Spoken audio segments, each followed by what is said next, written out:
माँ जी चाय। जा तो बिटवा का पराठा खाने का मन कर रहा है, जा पराठा बना के ला। जी माँ जी। माँ ये पार्सल किसका है? पता नहीं बिटवा, इतना बड़ा पार्सल किसका है। ऐसे ही तो तेरा सारा पैसा उड़ाया जा रहा है। अब बताओ, हर दिन इतना बड़ा बड़ा पार्सल मंगाया जा रहा है। दीक्षा, ये पार्सल किसका है और किसने मंगवाया? वो तुम ऐसे ही मेरे सारे पैसे उड़ाती हो। अरे मेरी पूरी बात तो सुन लो। वो माँ जी के घुटनों में दर्द था, इसलिए मैंने उनके लिए दर्द की दवाई मंगाई है। अरे तो बोरिया, ये 8,000 की दवाई मंगाने की क्या जरूरत है? तो क्या हुआ माँ जी, आपके दर्द से बड़ा थोड़ी ना है। पैसों का क्या है, पैसे तो फिर कमाए जा सकते हैं। अच्छा ठीक है, जा घर का काम निपटा ले। सुनो, आज मुझे अच्छा लगा तुमने माँ की इतनी परवाह की। मैं तो हमेशा ही परवाह करती हूँ, लेकिन आपकी माँ को और आपको कभी दिखाई नहीं देता है। ऐसे पति बहुत ही खतरनाक होते हैं जो अपनी मम्मी के कहने पर। जेठानी जी, तुमने मेरा फेस वॉश क्यों यूज किया? मैंने तुमको मना किया था ना। नहीं, मैंने तो नहीं किया, शायद किसी और ने किया होगा। अच्छा, पहले चोरी फिर सीना चोरी। कैसी बात कर रही हो? मैंने तो अपना फेस वॉश ऊपर रखा था, नीचे कैसे आया? अब ये मुझे कैसे पता होगा, शायद किसी ने रख दिया होगा। रहने दो, खुद की कमाई में तो इतना महंगा फेस वॉश यूज नहीं किया था, तो मेरा ही यूज कर लिया। देखो देवरानी जी, अब तुम ज्यादा बोल रही हो। झूठी कहीं की। थोड़ा इज्जत से बात करो। मैं तुमसे उम्र में और रिश्तों में दोनों में बड़ी हूँ। जिसका खुद का पति उसका इज्जत ना करता हो, उसकी मैं क्या इज्जत करूँ? तुझे कितनी बार बोला मेरे पैसों को हाथ मत लगाना? किससे पूछ के मेरे पैसों को हाथ लगाई? ये देखो, लव मैरिज के फायदे, सारा दिन झगड़ते रहते हैं। ये औरत पता नहीं कैसे हर दिन पिटती है, छोड़ के क्यों नहीं चल जाती इस आदमी को? अपने बाप के घर से लेकर आइए के पैसे? खैर मुझे क्या।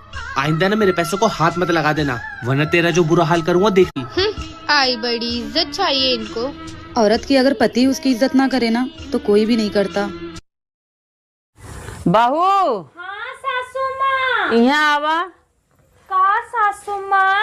तुहा 1 महीना आए हो गए। हाँ। तू हरदम डराई रहा तू। आवा तो हम नियम बताई दे कैसे रहा तो है। बैठा, हमें सास जिन समझा करा। हाँ। अपन मम्मी समझा करा। अच्छा। अपने ससुर के ससुर जिन समझा करा। अच्छा। अपन पापा समझा करा। मम्मी मम्मी, भैया आइए। जेठानी जी, तुमने मेरा फेस वॉश क्यों यूज किया? मैंने तुमको मना किया था ना। नहीं, मैंने तो नहीं किया, शायद किसी और ने किया होगा। अच्छा, पहले चोरी फिर सीना चोरी। कैसी बात कर रही हो? मैंने तो अपना फेस वॉश ऊपर रखा था, नीचे कैसे आया? अब ये मुझे कैसे पता होगा, शायद किसी ने रख दिया होगा। रहने दो, खुद की कमाई में तो इतना महंगा फेस वॉश यूज नहीं किया था, तो मेरा ही यूज कर लिया। देखो देवरानी जी, अब तुम ज्यादा बोल रही हो। झूठी कहीं की। थोड़ा इज्जत से बात करो। मैं तुमसे उम्र में और रिश्तों में दोनों में बड़ी हूँ। जिसका खुद का पति उसका इज्जत ना करता हो, उसकी मैं क्या इज्जत करूँ? तुझे कितनी बार बोला मेरे पैसों को हाथ मत लगाना? किससे पूछ के मेरे पैसों को हाथ लगाई? ये देखो, लव मैरिज के फायदे, सारा दिन झगड़ते रहते हैं। ये औरत पता नहीं कैसे हर दिन पिटती है, छोड़ के क्यों नहीं चल जाती इस आदमी को? अपने बाप के घर से लेकर आइए के पैसे? खैर मुझे क्या। आइंदा ना मेरे पैसों को हाथ मत लगा देना, वरना तेरा जो बुरा हाल करूँगा देखी। आई बड़ी इज्जत चाहिए इनको। औरत की अगर पति उसकी इज्जत ना करे ना, तो कोई भी नहीं करता। बहू इतनी रात को क्यों सब्जी काट रही है? बहू, रात का खाना तो बन गया है, किसके लिए खाना बना रही है तू? माँ जी, ये बोल रहे थे मैं भिंडी की सब्जी नहीं खाऊंगा, इसलिए मैं इनके लिए गोभी की सब्जी बना रही हूँ। अच्छा, तो अब बात यहाँ तक पहुँच गई है। वाह बेटा वाह, तूने ना सबको बिगाड़ के रखा है। मैंने क्या किया माँ जी? बहू, जब तू इस घर में शादी करके नहीं आई थी ना, तो मैं करेले की सब्जी बनाऊँ, आलू की सब्जी बनाऊँ, कुरमुरी की सब्जी बनाऊँ, सब चुपचाप खा लेते थे। कोई मुझसे कंप्लेन करने नहीं आता था। और तू इन सब की फरमाइश पूरा कर रही है। तूने क्या यहाँ पे होटल खोल रखे हैं? नहीं माँ जी। तो क्या जरूरत है इन लोगों के लिए 56 भोग बनाने की? तेरी खुद की जिंदगी नहीं है क्या? है माँ जी। और बहू सुन, तू जाके आराम कर, और सुन, कल सुबह करेले की सब्जी बनाना। मैं भी देखती हूँ कौन नहीं खाता है, किसकी शिकायत आती है। ठीक है माँ जी। घर में बहू क्या आ गई, सबको 56 भोग चाहिए? अभी खिलाती हूँ सबको 56 भोग।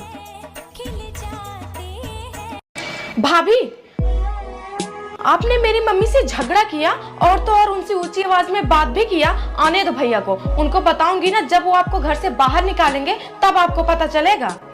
अरे वाह नाना जी वाह, आपकी मम्मी से मैंने जरा सी ऊंची आवाज में बात क्या कर ली, आपको इतना बुरा लग रहा है। और आपकी मम्मी ने जो मेरे मम्मी पापा को गाली दिया है उसका कुछ नहीं। सुनो नाना जी, अगर कोई मेरे माँ बाप की इज्जत नहीं करेगा तो मैं भी उसकी इज्जत नहीं करूंगी। और अगर कोई मेरे मम्मी पापा को गाली देगा तो मैं भी रिपीट में गाली ही दूंगी। जाके कह देना अपनी मम्मी से, अगर उनको इज्जत चाहिए ना तो पहले इज्जत देना सीखें। माँ जी देखिए ना, कल रात इन्होंने मुझे माँ की गाली दी। उसकी तो बचपन की आदत है गाली देने की। तू बात मत बढ़ा, जा अपना काम कर।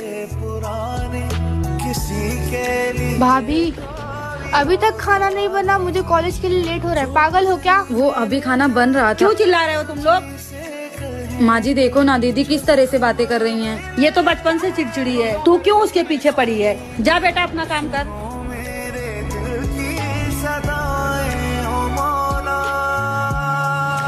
अरे ये मेरी साड़ी कैसे जल गई? बहू। जी माँ जी। कल मुई तूने मेरी नई साड़ी जला दी। तेरे माँ बाप ने कुछ सिखाया नहीं है क्या? एक काम ढंग से नहीं होता। वो माँ जी गलती से हो गया। ऐसे कैसे गलती हो जाती है? क्यों माँ जी, आपके बच्चों से गलती हो सकती है तो मुझसे गलती नहीं हो सकती? मैं भी तो इंसान हूँ ना। ये भेदभाव अक्सर 90% घरों में होता है। अगर बात सही लगी हो तो कमेंट बॉक्स में। माँ तुमसे कुछ भी पूछे ना तो बस मुंडी हिला देना। ठीक है। ठीक है। नमस्ते माँ जी। अच्छा, तेरे को ही चुना है मेरे बेटे ने? घर का काम करना आता है? जी थोड़ा थोड़ा कर लेती हूँ। खाना बनाना आता है? जी बस चाय उबाल लेती हूँ। मैं बहुत कड़क हूँ, मुझे खाना टाइम से चाहिए। जी। तेरी सरकारी नौकरी है तो कुछ रिश्वत तो लेती है? नहीं नहीं नहीं। फिर क्या फायदा इस नौकरी का? ना तुझे घर का काम आता है, ना तुझे खाना बनाना आता है। मेरे बेटे ने ऐसे चुन लिया तेरे माँ जी एक बहुत इम्पोर्टेंट कॉल है, क्या मैं ले लूँ इसे? फिर जा, जल्दी आना, मैंने और कुछ सवाल पूछने हैं। बस 1 मिनट माँ जी आई। साले तेरे को बोला ना मेरे से ज्यादा सान पट्टी नहीं करने का। मैं तुझे अभी के अभी जेल में भिजवा सकती हूँ। मैं अभी बहुत इम्पोर्टेंट काम के बीच में हूँ, इसे खत्म करके आती हूँ। तू रुक वहीं पे, आती हूँ मैं अभी, रुक वहीं। जी माँ जी आप कुछ पूछ रहे थे? नहीं, मैंने कुछ नहीं पूछना। मेरे बेटे की पसंद है तो मेरी भी पसंद है। हाँ बैठ जा, मैं तेरे लिए चाहिए। माँ जी। हाँ बहू। वो मेरी छोटी बहन को लड़का हुआ है, क्या मैं अपने मायके जाऊँ? बहू अगर तू अपने मायके चली जाएगी तो घर में काम कौन करेगा? अब बुढ़ापे में मुझसे तो काम होता नहीं है। जा काम कर घर में। ठीक है माँ। हाँ बेटा। वो भाभी किचन में रो रही थी। तो माँ वो मायके जाना चाहती है तो उन्हें जाने दो ना। घर में काम कौन करेगा? माँ काम की टेंशन मत लो, मैं हूँ ना, मैं घर का सारा काम कर लूंगी। माँ कल को मेरी सास मेरे साथ ऐसा करेगी तो क्या आपको अच्छा लगेगा? बहू बहू। जी माँ जी आपने मुझे बुलाया? ये बोल रही थी जल्दी से तू रेडी हो जा, हम सब तेरे मायके चलेंगे। ठीक है माँ जी। अब जा तू भी रेडी हो जा। ठीक है माँ।